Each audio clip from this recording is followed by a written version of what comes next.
The Rochester Police Department saying that they want to hear from you about a new piece of technology they will soon have, body cameras. Thanks so much for choosing ABC 6 News tonight. I'm Betsy Singer. And I'm Laura Lee. James is off tonight. The Rochester Police Department is waiting for around 100 body cameras to make it to their officers. But a draft of policy is now available, and they're asking for input from the public. ABC 6 News reporter Hannah Tran outlines this policy and what some local activists are saying about it.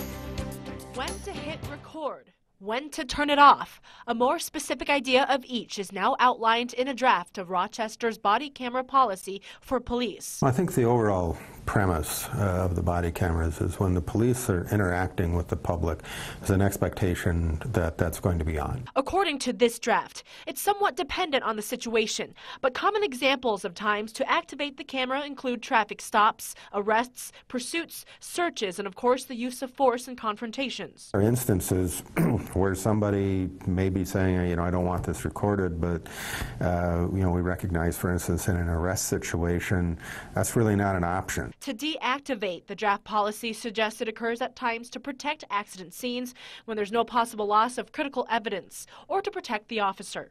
I am concerned with protecting civilians.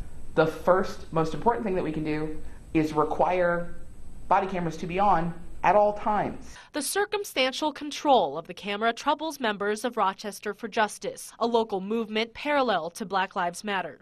And we've seen time and time again where police officers suddenly shut off their camera, and there's no disciplinary procedure set in place. So if they do decide to shut it off, what are we going to do at that point? The drafted policy also gives a 90-day period for storing the recorded media, but that also depends from case to case. If there's a chain of behavior for a particular officer, and now we can't go back and look, the data should be available so we can make the case. Again, this is a draft. Their thoughts, as well as many others, can be heard from now until a public meeting.